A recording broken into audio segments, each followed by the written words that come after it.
Movie की शुरुआत में डॉक्टर जोसेफ हीटर को दिखाया जाता है जो कि अपनी कार में बैठा होता है।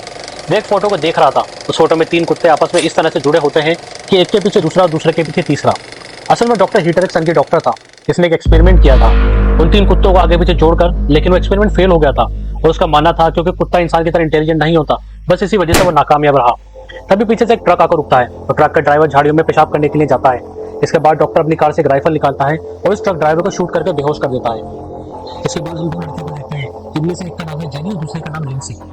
ये लड़कियां न्यूयॉर्क से थी और जर्मनी टूर पर आई थी और इनका प्लान था रात को पार्टी में जाने का। ऐसे तो लड़कियां ट्रैवलिंग करती रहती थी, लेकिन उन्हें जर्मनी के बारे में कुछ ज्यादा अंदाजा नहीं था। वो दोनों किराए पे कार लेती हैं और रात को पार्टी के लिए निकल जाती है, लेकिन उन्हें लोकेशन का ठीक से पता नहीं था। वे जंगल के रास्ते से निकलती हुई काफी दूर पहुंच जाती है और अपना रास्ता भटक जाती है। साथ ही जब वो दोनों जैसे ही उतर लेती है तब उनकी कार का अचानक से टायर पंक्चर हो जाता है। इसके बाद दोनों लड़कियों को भी ज्यादा टेंशन में आ जाती है। दोनों लड़कियां टायर चेंज करने की सोचती हैं, लेकिन दोनों में से किसी को भी टायर चेंज करना नहीं आता था, इसलिए इनके पास केवल एक ही रास्ता था, बेहतर रेंटल सर्विस को कॉल करना ताकि वह यहाँ आकर उनकी मदद कर सके। लेकिन बदकिस्मती से जंगल की वजह से फोन आउट ऑफ नेटवर्क था, जिस कारण से दोनों लड़कियां बहुत ज्यादा डर जाती हैं। वो दोनों डिसाइड करती है कि किसी गाड़ी के आने का इंतजार करेंगे ताकि लिफ्ट ली जा सके। काफी रात गुजरने के बाद वहां से एक कार गुजरती है। ये दोनों उसे देखकर उनसे मदद मांगती है, लेकिन उस कार में एक बदतमीज आदमी बैठा हुआ था जिसे बिल्कुल भी इंग्लिश नहीं आती थी। इसीलिए वे आदमी इन दोनों लड़कियों को प्रोस्टिट्यूट समझने लगता है और गंदे गंदे इशारे करने लगता है। इसके बाद दोनों लड़कियों से इग्नोर करती है और अपनी गाड़ी का कांच चढ़ा लेती है। ये देख के वो आदमी भी वहां से चला जाता है। तेज बारिश होने लग जाती है तो लड़कियां डिसाइड करती हैं कि पास के घर से मदद मांगी जाए। लड़कियां दरवाजे को नॉक करती हैं, तब वहां डॉक्टर हीटर बाहर आता है जिसे हमने मूवी की शुरुआत में देखा था। दोनों लड़कियां डॉक्टर को अपनी प्रॉब्लम बताती हैं और उनसे कहती हैं हमें रेंटल सर्विस वालों को फोन करना है क्योंकि हमारी गाड़ी रास्ते में खराब हो चुकी है। पहले तो डॉक्टर को अजीब नजरों से देखता है, इसके बाद उन्हें अंदर बुला लेता है। इसके बाद डॉक्टर ने पूछा कि क्या तुम टूरिस्ट हो। इसके बाद लड़कियां कहती हैं हम न्यूयॉर्क से हैं और जर्मनी टूर पर आए हैं। इसके बाद लड़कियां डॉक्टर को रेंटल सर्विस वाले को कॉल करने के लिए बोलती है, लेकिन डॉक्टर ज्यादा ध्यान नहीं देता और इस बात को इग्नोर कर देता है। इसके बाद डॉक्टर उनसे एक ही सवाल पूछता है क्या तुम आपस में रिलेटिव्स हो। इसके बाद वो कहती है नहीं, हम दोनों आपस में बहुत अच्छे दोस्त हैं। डॉक्टर दोनों को ड्रिंक के लिए पूछता है तो दोनों लड़कियां उससे पानी के लिए कहती है। इसके बाद डॉक्टर किचन में पानी लेने के लिए चला जाता है और किचन में कॉल करने का नाटक करता है, जिससे इन दोनों लड़कियों को लगता है कि वे डॉक्टर रेंटल सर्विस वालों को कॉल कर रहा है। इधर डॉक्टर पानी में ड्रग्स मिला देता है जिससे लिंसा पी जाती है, लेकिन अचानक से जेनी से ग्लास गिर जाता है। डॉक्टर को बहुत तेज गुस्सा आता है, लेकिन वो खुद पर काबू करता है और कहता है मैं पानी साफ करने के लिए टॉवल लेकर आता हूँ। इसके बाद वो टॉवल लेने के लिए बेसमेंट में चला जाता है। बेसमेंट में जाने के बाद वो इंजेक्शन को फिल करता है। इधर लिंडसे जेनी से कहती है कि मुझे थकान महसूस हो रही है, जिससे हम समझ जाते हैं कि पानी में मिला हुआ ड्रग असर कर रहा है। जेनी डॉक्टर को फिर से कॉल करने के लिए कहती है, लेकिन डॉक्टर उसको फोर्सफुल इंजेक्शन लगा देता है और जेनी भी बेहोश हो जाती है। जब उनको होश आता है तो वो खुद को बेसमेंट में बंधा हुआ पाती है। इन दोनों के अलावा वहां पर एक और आदमी मौजूद था। ये वही एक ट्रक ड्राइवर था जिसे हमने मूवी की शुरुआत में देखा था। फिर डॉक्टर उनके पास आता है और उसे कहता है कि तुम्हारा कोई मैच नहीं, इसीलिए तुम्हारा मरने का टाइम आ चुका है। और इसके बाद डॉक्टर उसके नसों में एक इंजेक्शन इंजेक्ट करता है। इसके बाद वो तड़प तड़प कर वहीं मर जाता है। डॉक्टर उसकी बॉडी को अपने गार्डन में ठिकाने लगा देता है। इसके बाद हम देखते हैं वे डॉक्टर अपनी बेहोशी वाली दवा से एक आदमी को बेहोश करके अपने घर पर लाता है, जो कि एक जापानीज था। इसके बाद डॉक्टर अपनी लैब में जाता है और इन तीनों के सामने अपना इंट्रोडक्शन देता है और कहता है मैं एक रिटायर्ड सर्जन हूँ। इसके बाद वो बताता है कि किस तरह से इन तीनों को आपस में जोड़ने वाला है। वह कहता है कि वह पहले आदमी के पिछवाड़े को दूसरे आदमी के मुंह से जोड़ेगा और दूसरे के पिछवाड़े को तीसरे से, और इससे होगा ये कि जब पहला आदमी खाना खाएगा तो वेस्ट बनकर दूसरे आदमी के पेट में जाएगा और इसी तरह दूसरे आदमी का वेस्ट तीसरे आदमी के पेट में जाएगा। सबसे पहले वह जापानीज आदमी को इंजेक्शन देता है, इस वजह से वह बेहोश हो जाता है। फिर वो लड़कियों को इंजेक्शन लगाने की तैयारी कर रहा ही होता है, तभी लिंडसे अपनी रस्सियों को खोल लेती है और वहां से भागने लगती है। उसके हाथों में नीडल लगी होती है जिसकी वजह से उसकी खाल खींचने की वजह से फट जाती है और वहां से काफी खून बहने लगता है। लेकिन वह यही नहीं रुकती और किसी तरह से एक रूम के अंदर चली जाती है और उसका डोर बंद कर लेती है। लेकिन डॉक्टर उस रूम की विंडो तोड़ देता है और अंदर आ जाता है, लेकिन इनसे वहां से भाग जाती है और स्विमिंग पूल में आकर गिर जाती है।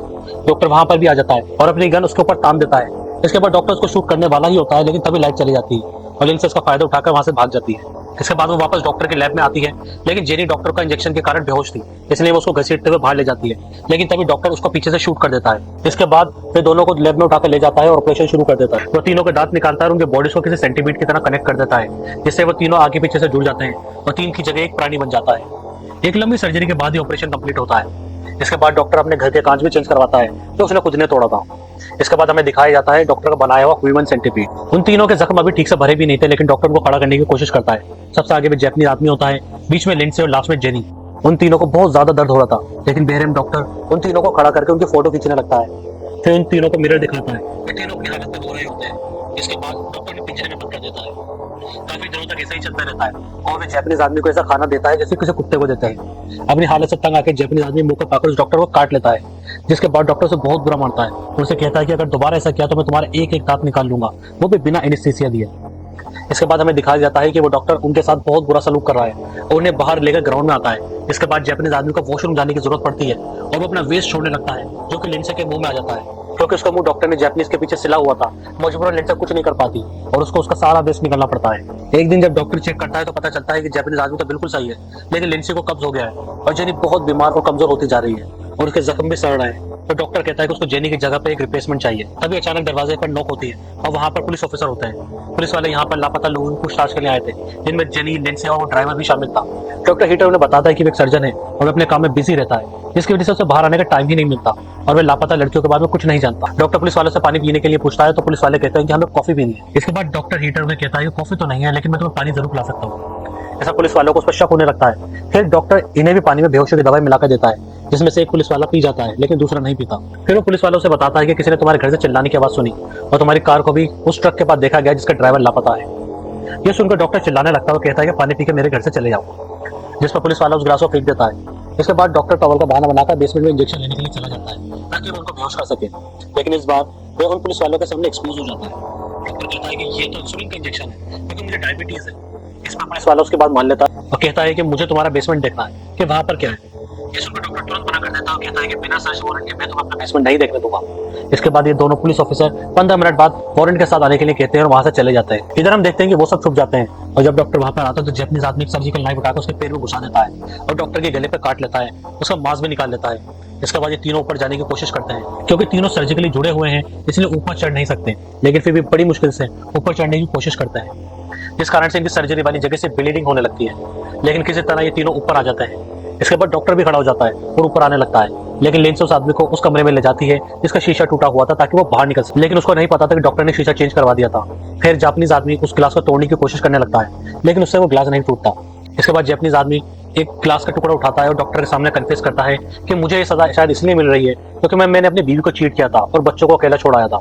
लेकिन अब ये जापानीज आदमी और ज्यादा दर्द सहन नहीं कर सकता था, इसलिए वो उस ग्लास के टुकड़े से अपना गला रेत के मर जाता है। तभी वो पुलिस ऑफिसर भी डोर पे आ जाते हैं, लेकिन वहां उन्हें कोई नजर नहीं आता। इसके बाद वो लैब में आकर देखते हैं, लेकिन वहां पर भी कोई मौजूद नहीं था। इधर एक पुलिस ऑफिसर को नशा होने लगता है जिसे डॉक्टर ने पानी में दवाई मिलाकर दी थी। फिर दूसरे ऑफिसर को तीनों मिल जाते हैं, लेकिन उनकी हालत काफी ज्यादा खराब होती है, जिसे देखकर ऑफिसर भी हैरान हो जाता है। फिर उसे अपने दूसरे साथी की आवाज आती है और जब वे वहां आकर देखता है तो पाता है कि डॉक्टर ने उसे मार दिया था। तभी वो डॉक्टर उसको भी शूट करता है, लेकिन वो ऑफिसर मरने से पहले डॉक्टर को भी शूट कर देता है। वो खुद पूल में गिरकर मर जाता है। अब जेनी यहाँ पे दम तोड़ देती है और बचती है तो सिर्फ लिंडसे।